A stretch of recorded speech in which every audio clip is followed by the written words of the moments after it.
Hi, good morning and welcome to this video lecture. So இந்த வீடியோவில் என்ன பார்க்க போகிறோன்னா எக்கனாமிக் ஃபோர்காஸ்டிங் பற்றி தான் பார்க்க போகிறோம். ஸோ போன வீடியோவில் என்ன பார்த்தோம் அப்படின்னா நம்ம லைக் எக்கனாமிக் ஃபேக்டர்ஸ் என்னென்ன மேக்ரோ எக்கனாமிக் ஃபேக்டர்ஸ் இருக்குது அப்படின்றத பார்த்தோம். தென் அதுக்கு முன்னாடி எக்கனாமிக் அனாலிசிஸ் பற்றி பார்த்தோம். ஓகே, இப்போ இந்த வீடியோ லெக்சரில் நம்ம என்ன பார்க்க போகிறோன்னா எக்கனாமிக் ஃபோர்காஸ்டிங்கை பற்றி பார்க்க போகிறோம். நம்ம ஏற்கனவே எக்கனாமிக் பெர்ஃபார்மன்ஸ் என்ன அப்படின்றத பார்த்தோம். ஸோ எதெல்லாம் ஃபேக்டர்ஸ் நம்ம கன்சிடர் பண்ணணும் அப்படின்றத பார்த்தோம்.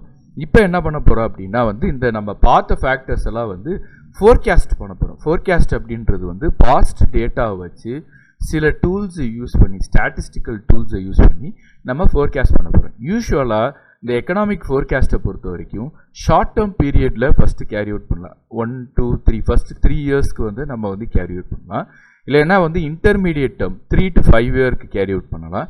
இல்லைன்னா longer period of time like more than 5 இயர்ஸ்க்கு நம்ம கேரி அவுட் பண்ணலாம்.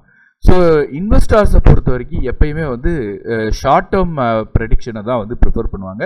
இதுக்கு ஒரு ரீசன் இருக்குது. ஏன் அப்படின்னு கேட்டிங்கன்னா ஷார்ட் டேர்ம் ப்ரெடிக்ஷன்ஸ் எப்பயுமே அக்யூரேட்டாக இருக்கும்.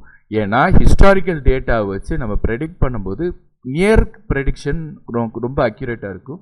ப்ரெடிக்ஷன் கொஞ்சம் டிஸ்டன்ஸ் ஆக 4th year 5th year 6th year வரும்போது ப்ரெடிக்ஷன் அதுவும் ஆக்சுவலும் கொஞ்சம் டிஸ்டன்ஸ் இருக்கும். இது எதனால அப்படின்னு கேட்டிங்கன்னா not only because of the historical data, நிறைய இன்டர் ஃபேக்டர்ஸ் அஃபெக்ட் பண்ணும்.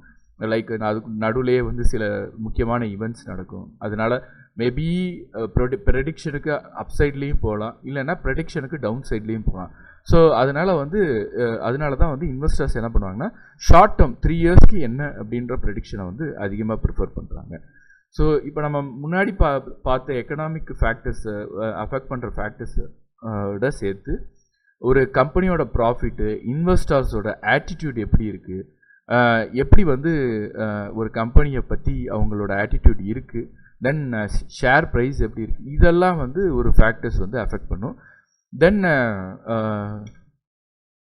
இப்போ நம்ம ஏற்கனவே பார்த்த இண்டிகேட்டர்ஸ் தான் நம்ம திரும்ப என்ன பண்ண போகிறோம்னா அதை ஒரு ரீகேப் மாதிரி பார்க்க போகிறோம். லைக் ஒரு எக்கனாமி நல்லா இருக்கா அப்படின்றதுக்கு ப்ரெசன்ட் ஸ்டேட்டஸ் எப்படி இருக்குது, லைக் ப்ராக்ரெசிவாக இருக்கா, ஸ்லோ டவுனாக இருக்கா அப்படின்றத நம்ம பார்க்க போகிறோம். ஓகே, தென் ஒரு கேபிட்டல் ரெக்குயர்மெண்ட் என்ன, பிஸ்னஸ் ப்ராஃபிட் என்ன, ஜிடிபி ரேட் என்ன, ஜிஎன்பி ரேட் என்ன, ஜிஎன்பினா gross national product, interest rate எப்படி இருக்குது, அன்எம்ப்ளாய்மெண்ட் ரேட் கண்ட்ரியில் எப்படி இருக்குது, இதெல்லாம் எக்கனாமிக் இண்டிகேட்டர்ஸ்.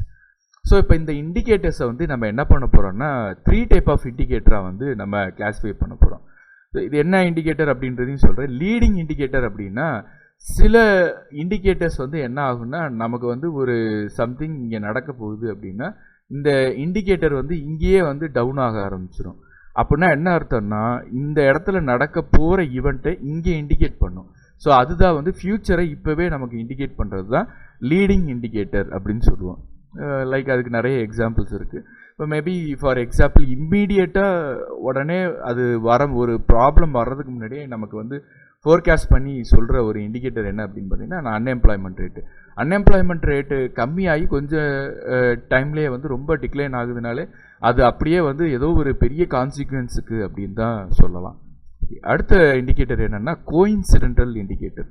இப்போ இந்த பாயிண்ட் இருக்குன்னா இந்த பாயிண்ட் வரும்போது அந்த இண்டிகேட்டர் இண்டிகேட் பண்ணும், டவுன் ஆக ஆரம்பிச்சிடும். ஸோ அப்போ அந்த ப்ரெசன்ட் டைமில் நம்மளால் அதை ப்ரெடிக்ட் பண்ண முடியும்.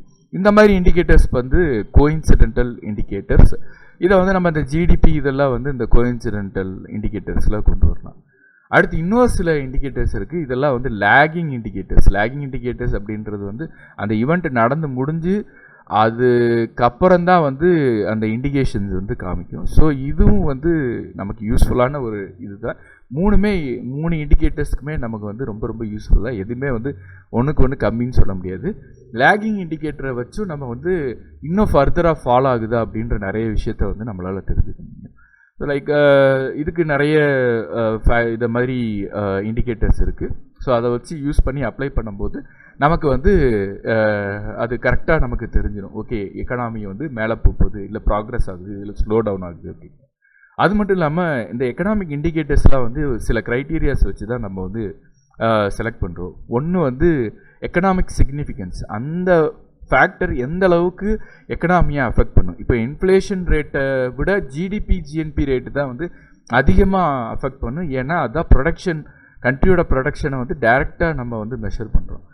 ஸோ அப்போ இதோட எக்கனாமிக் சிக்னிஃபிகன்ஸை வச்சு தான் நம்ம எந்த ஃபேக்டரை நம்ம செலக்ட் பண்ண போகிறோம் அப்படின்றது இருக்குது. செகண்ட் ஃபேக்டர் வந்து ஸ்டாட்டிஸ்டிக்கல் அடிக்வசி. சில இதுக்கு வந்து டேட்டா இருக்காது. ஸோ இந்த ஸ்டாட்டிஸ்டிக்கல் டேட்டா வந்து எதுக்கு அக்யூரேட்டாக இருக்குது. இப்போ ஒரு 10 இயருக்கு டேட்டா வேணும் அப்படின்னா வந்து சில நேரங்களில் அன்எம்ப்ளாய்மெண்ட் ரேட்டு வந்து அந்த கண்ட்ரியில் எடுத்துருக்க மாட்டாங்க முன்னாடி. ஸோ அப்படி இருக்கும்போது நம்மளால் அதை அனலைசிஸ் பண்ண முடியாது. ஸோ அப்போ டேட்டா அடிக்யூட்டாக இருக்கணும். தென் டைமிங், நமக்கு வந்து லைக் எந்த டைம்லேருந்து எந்த டியூரேஷனுக்கு வந்து நம்ம ஃபோர்காஸ்ட் பண்ண போகிறோம் அப்படின்றத வந்து நம்ம எந்த டியூரேஷன்லேருந்து ஃபோர்காஸ்ட் பண்ண போகிறோமோ அதுக்கு முன்னாடி ஒரு 10 இயர் டேட்டாவை எடுத்து நம்ம வந்து அனலைசிஸ் பண்ணணும். தென் வந்து கன்ஃபர்மிட்டி, நம்ம பண்ணுற அனாலிசிஸ், நம்ம பண்ணுற அந்த டேட்டா வந்து நம்மளோட அந்த இண்டிகேட்டருக்கு ஒரு கன்ஃபார்மிங்காக இருக்கணும். நம்ம ரிசல்ட்டுக்கு வந்து கரெக்டாக இன்டர்பிரட் பண்ணணும். இப்போ ஒரு எக்ஸாம்பிள், நம்ம இந்த இண்டிகேட்டரை வச்சு நம்ம ஃபோர்காஸ்ட் பண்ணுறோம். நம்ம ஃபோர்காஸ்ட் பண்ணுறதுக்கும் அதுக்கும் சம்மந்தமே இல்லைன்னா இது நான் கன்ஃபர்மிட்டி. ஸோ நம்ம ஃபோர்காஸ்ட் பண்ணுறது எந்த எக்கனாமிக் இண்டிகேட்டர் வந்து நமக்கு கரெக்டாக ப்ரெடிக்ஷன் எரர் ரொம்ப இல்லாமல் லைட்டாக சேஞ்சஸ், சின்ன எரரோட நம்ம ப்ரெடிக்ஷன் பண்ணுற லைனுக்கு கரெக்டாக ஆக்சுவல் ரிசல்ட்டு வருது அப்படின்னா அதுதான் கன்ஃபர்மிட்டி. ஸோ இந்த ஃபேக்டர்ஸ்லாம் பேஸ் பண்ணி தான் நம்ம என்ன பண்ணுறோன்னா ஒரு எக்கனாமிக் இண்டிகேட்டர்ஸை வந்து நம்ம செலக்ட் பண்ணி அதை ஃபோர்காஸ்ட் பண்ணுறதுக்கு யூஸ் பண்ணுறோம். ஓகே, ஸோ இன்னைக்கு வீடியோ லெக்சர் இதோட ஸ்டாப் பண்ணிக்கிறோம். நெக்ஸ்ட் வீடியோ லெக்சரில் வந்து நம்ம ஃபோர்காஸ்டிங் டெக்னிக்ஸ் என்னென்ன இருக்குது அப்படின்றத கொஞ்சம் டீட்டெயிலாக பார்ப்போம். தென் வந்து ஃபோர்காஸ்டிங் டெக்னிக்லேயே டிஃப்யூஷன் இண்டெக்ஸ்னு ஒரு மெத்தட் இருக்குது, அதையும் நம்ம வந்து பார்ப்போம் நாளைக்கு அடுத்த லெக்சரில். தேங்க்யூ.